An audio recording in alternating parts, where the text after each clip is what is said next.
Hi everybody, I'm Heather Markell and welcome to another episode of the Inspired Nomads. And today we are particularly inspired because we are doing a wine tasting.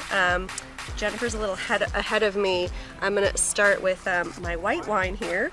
We are in, what is this place called? Franschoek. Franschoek. I keep wanting to say Frankenbosch because I combined Stellenbosch and Franschoek. Why not?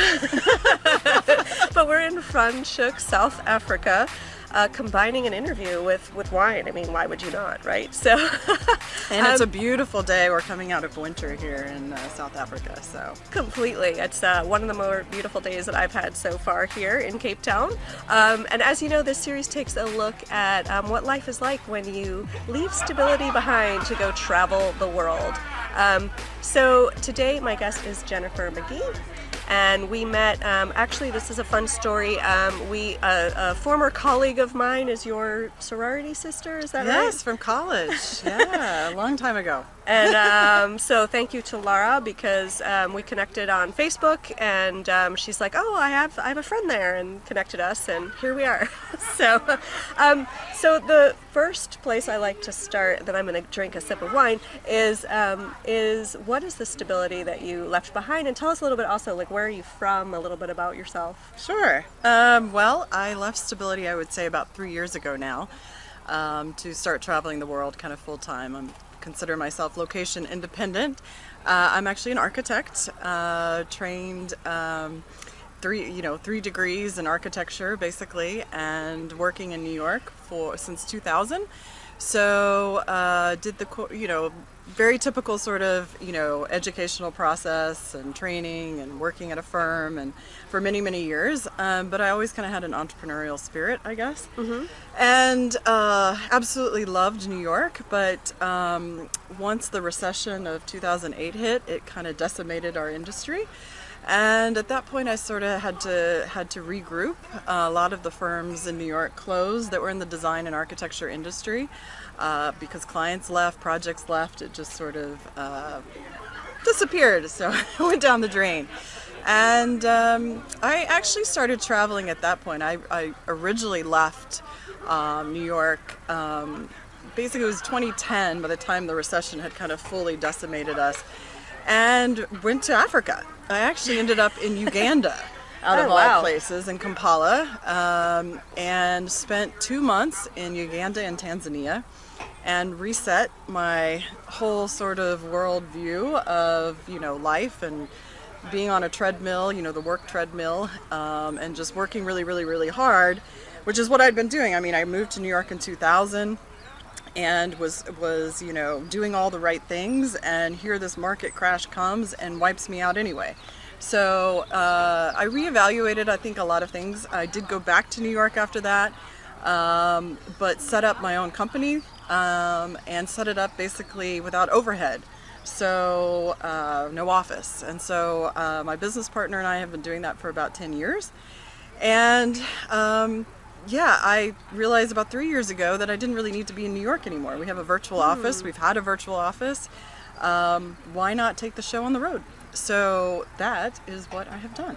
And so I've been 3 years now traveling the world, Asia, South America. Now here I am in Africa. Been based in Cape Town for the longest. I've been for those travels in the last 3 years. Been here almost 9 months now. And I've been using it more as my base because it's just an extraordinary city.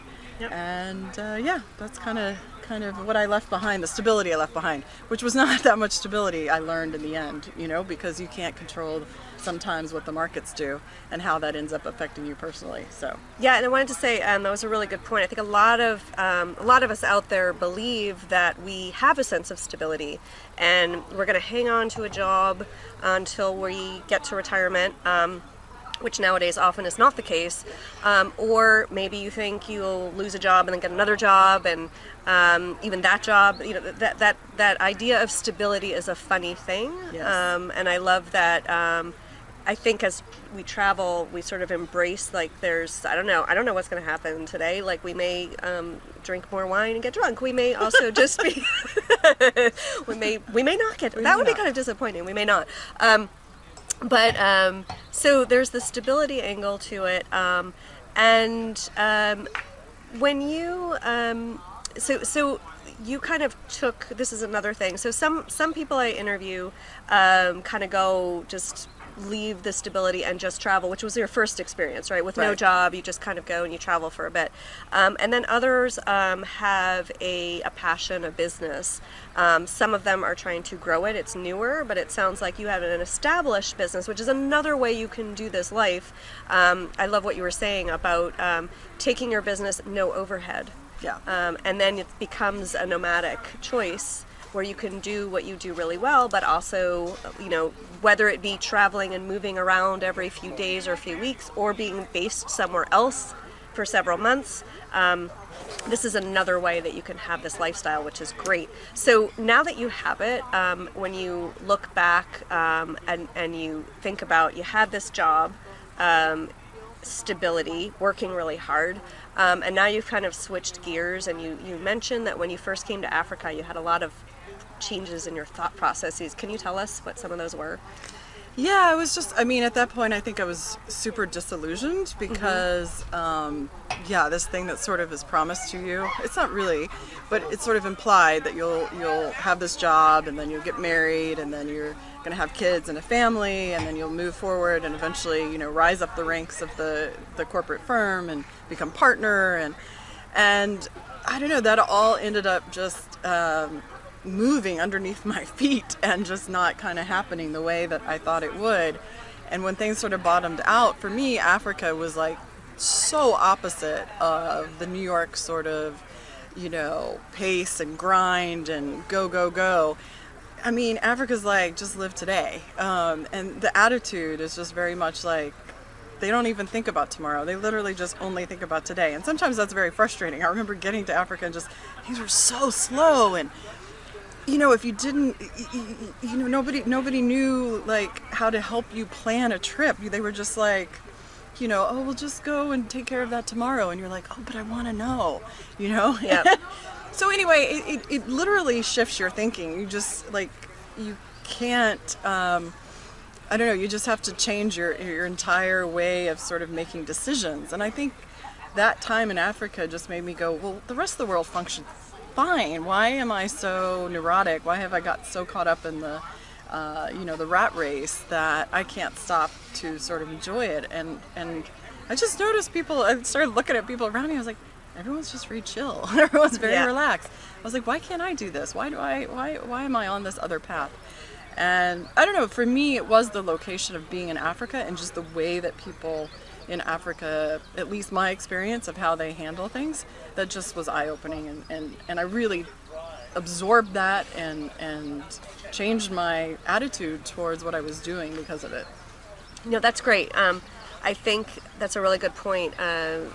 You know, when we're in that corporate environment and working really hard and surrounded by others in it, we are fueled by the belief system that we are creating a tomorrow. You know, and in a couple of my other interviews, we've talked about how unfortunately sometimes, and there's a birthday party going on, so we're all drinking wine. We're drinking wine, and there's a birthday party, so sorry for the background noise, but not really, because it's lovely. Well, it's only about 10:30 in the morning. Oh yeah, so we're drinking early. But you also need to take a drink. Oh, yes, I'm ready to move on to the reds. We have two Shirazes, a Cabernet.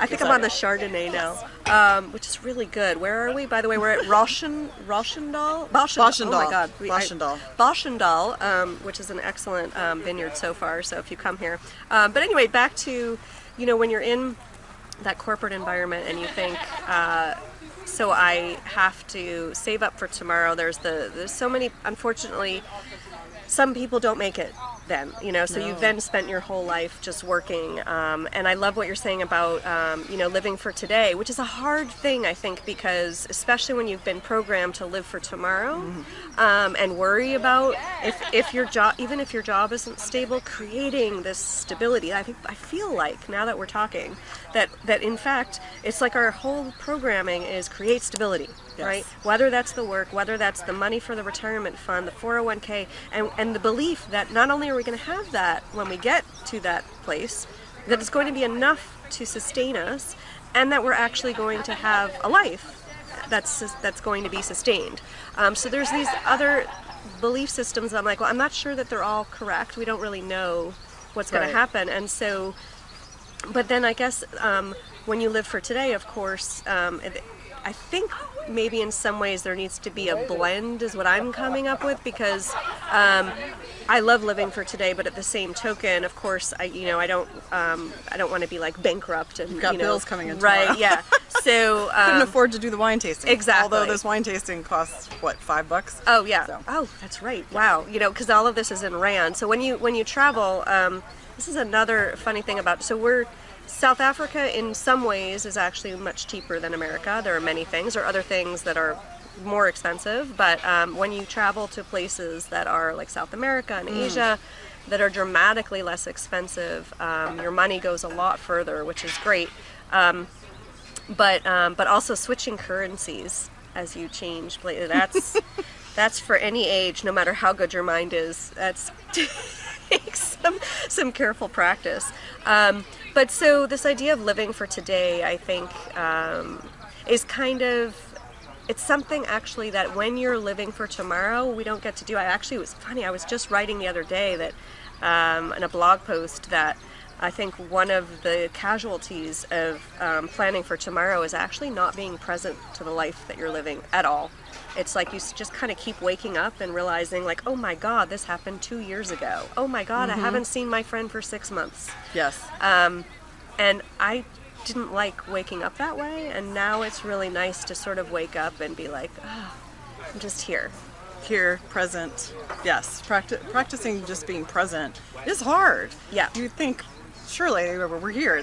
But your mind is just always kind of thinking of the next step, and it's hard. I think Americans in particular, we're overachievers. We come from a capitalistic system where it's competitive, and it's just it trains us to think in a different way. We're always about tomorrow. Well, and for a long time I lived there. Well, eventually I'll get to the point where I can live life. Yeah. Well, maybe that day doesn't come. When you come to that realization, like, we're not promised tomorrow. Nobody on this earth is. We all think we're going to live to 90, but the reality is, like, anything could happen at any point in time, and you're not promised that. Yeah. So why not live today? And yes, I think there is a blend in there, right? Like, New York's probably one extreme of the achieving, and then Africa's probably the other extreme of just let's take it only day by day. But yeah, you have to find that balance in there, but I think it's important to learn how to just be present in the day. Yeah. Enjoy the moment. So how are you finding, so you moved first to sort of an environment where you had no overhead, but then you add in the travel. How are you finding like planning financially for the now? I mean, because obviously you can get somewhere to stay. I think you get like Airbnbs, that's very reasonable, but you'd want to partake in the life here. And how are any tips on like managing budget or creating budget to do what you want while you're enjoying the today? Yeah, I mean, that's always challenging. I mean, the big thing I did was I left behind my apartment in New York and gave it up. So for me, travel is my rent. And I stay in places that are cheaper. So if my apartment in New York, which used to be $3,000, Yep. and I'm still making New York rates, really, then I've got $3,000 a month that used to be my rent that I can spend on still rent plus travel. Yeah. So, but because cost of living for apartments and such are usually cheaper in other areas, then I can budget that correctly. Flights plus rent is my new rent. Yep. And for me too, I try to do a slightly slower travel in that I like to stay places like at least a month if possible. And for me, Airbnb is great because a lot of places you can find will give you a monthly discount. Like the place I'm staying now in Cape Town, 35% off if you book for a month. Yep. That's a big cost savings. Like, that's a nice discount. And so if you can also get discounts if you stay a week, and different Airbnb hosts will offer different things. You really have to kind of search and find those discounts, but they're out there if you look. And if you go off season, the other thing is if you're in cities that are or destinations that are at prime tourist season, rates go up, but Yeah. if you can travel to them slightly off season, look, they're happy to have their residences filled with somebody. They're making some money versus no money. And you can also negotiate on Airbnb. A lot of people don't know that you can reach out to a host and say, hey, I really liked your place, saw it was available. It's a little over my budget. Would you, would you work with me? How would, can you offer a 10% discount, or can you offer 15? Sometimes they're like, no, I can't. I know I'm going to rent it for that price. But sometimes they're like, that's fine. No problem. Because they want it rented. They don't make money if it sits there empty. So, if you're going off season, you've got more power to negotiate. So those are some little tips too, I guess. I love that. I actually didn't, I haven't used Airbnb in a while, but I wouldn't have thought to negotiate with them. That's a great tip if you're listening. Also, I know another one, like if you ever use booking.com to book a hotel, it's always a good idea to first go to the website of the property you're trying to book and see if you can get a cheaper rate directly with them. Sometimes you can't, which is weird, but sometimes in certain countries you can, which is awesome. So check those out. So that's wonderful. Yeah. As you have been on this journey, are there any other lessons that you've learned that maybe surprised you about yourself, about life, anything? I was very surprised at how many people are doing this lifestyle. Just the sense of community. If you really start reaching out, there's all these different Facebook groups. Adaptability, flexibility, and adaptability. I think to me that is the tip, in that it will save you a lot of anxiety and a lot of heartache if you naturally are that kind of person, or you just have to learn that as a skill over time. I don't think you can be kind of an avid world traveler and not learn that over time. The whole process would just stress you out to no end. There's just tap into networks and communities, because you can get great advice and recommendations. And I've been in Cape Town long enough that I feel like a local, so when people come in, I can tell them what to do and recommend things, and that's kind of cool. Now I feel like it kind of is a home base. I'll be here a couple more months and then I'll move on, and I'll have to reestablish somewhere else. So, but that's what makes this kind of lifestyle so exciting. Yeah. So that's a great tip. Again, the flexibility, the adaptability, because in life, I think that we've discussed before that the skills you learn traveling like this unexpectedly actually relate directly to your life, to work, to so many things, and may make you. I think so many people think that they need to. They're cornered into, I do this, I have this skill, and this is the job that I'm doing, and if I leave it, I need to go back to that job, and I'm not sure I can, ergo, I better just stay in it till, ride it out. Yes. And I think what I've been seeing is, actually, as you travel and change, you do change, and so you become right for a whole bunch of other opportunities, or you may tap into other talents that you didn't know you had. Absolutely. And people, and there's so many things that you just can't see from sitting at your desk right now, that are waiting for you if you're willing to just be flexible, take a risk. Things won't work out at all the way that you think they will. They just won't. For better or worse, they just won't. It's okay. Take the leap anyway. Yeah, absolutely. So Jennifer, I think we should say cheers. Oh, you're on red. I'm on red. All right, so cheers. Cheers. Thank you for being here. Absolutely. Again, if you are watching the series and and you would like to be on it, I'd love to have you, and maybe we can meet up at another vineyard somewhere else in the world, or somewhere exciting. And you can fill out a questionnaire at www.interviewquestionnaire.com. I always love feedback. I'd love to hear any questions you might have about the series, or maybe you want to know things from future guests. You can email me at heather@heathermarkel.com. And while I'm on that topic, where can people reach out to you if watching this video they'd like to ask you questions? I think probably the easiest is just my Instagram. I post all my travel photos there, and it's just Jennifer.Magee. And Magee is spelled Magee. And I have a public profile, so you can just follow me or send me a message on there, and that's probably the best way. Perfect, thank you. And of course, if you're not already in our Facebook group, we have one called the Inspired Nomads to go along with the video series, which we also, of course, broadcast via podcast on Apple Podcast, Stitcher, and Google Play.